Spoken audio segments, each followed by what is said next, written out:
we're here to for Samantha Bond here to talk to us about being an actor.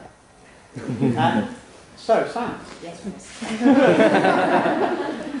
How did you? I know that your father's an actor, and your mother was a producer, who I in fact worked with.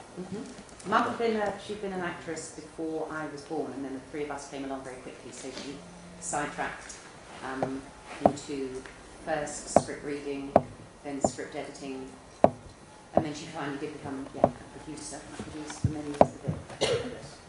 And she was a force to be reckoned with, I assure you. Terrifying force.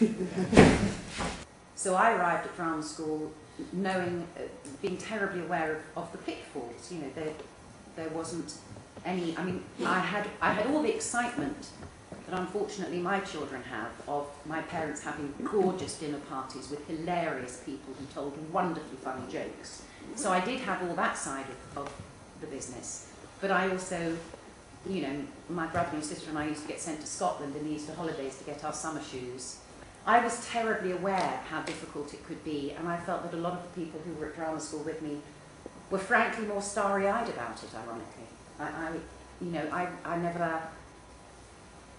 I never talk about my career. I go to work and I pay bills. That's what I do. It is my job. I don't have fancy about it. I don't have to. Anyway, that's a rather long answer, wasn't it? Amazing.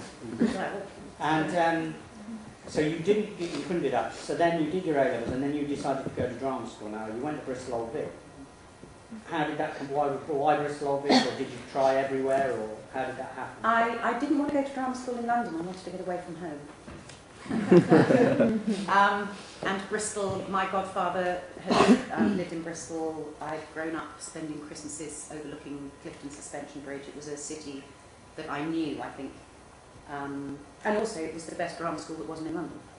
So I liked the feeling of the Bristol Old Vic when I went. You know, I applied. I didn't apply to RADA because I thought they were all snobs. and nothing changed. Turn out stars, huh? I could have gone to Central, but I did. I just wanted. I wanted to grow up. I felt I could do that better away from home. And did you ever consider university or anything like that, or you were absolutely dead? I wasn't at university. You see, times have sort of changed a bit. I have to confess that I'm not one of those people that believes that 50% of the population are university material. And when I was leaving school, it was the bright guys who went. And I'm perfectly bright enough, but I wasn't at university, unlike Chris, of course.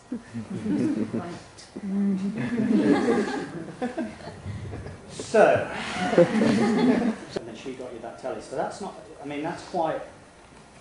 For someone starting out, 3 years in to be doing a telly.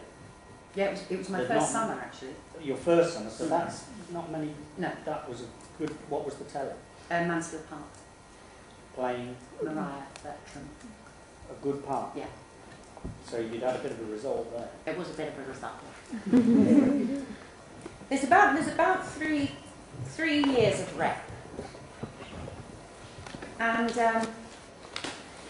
then it got to my third summer, and I was waiting for the call from the BBC, you know, from summer holiday in Dorset, and it didn't come, and then nothing came, and I'm back at my mum's house, very, very unemployed, very, very poor, because I've been in rep basically for 3 years, and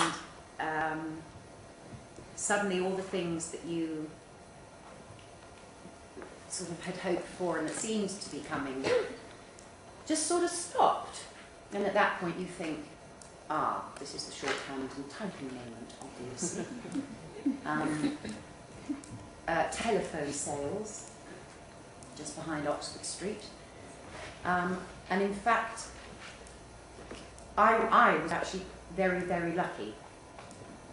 I finally admitted that I would have to go for a TIE job. Theatre and education, for those who don't know. Yeah. In fact, I lied. It was a community that's completely theatre. different thing. And I auditioned, And the reason I say I was incredibly lucky, it was the community tour out of the Bristol Old Vic Theatre. We did a devised play called God's Wonderful Railway, otherwise known as GWR, as you all know. And we toured, it was great actually, we went and talked to the people who worked on the railways and worked during the war. And we toured the west of England, singing songs about steam engines.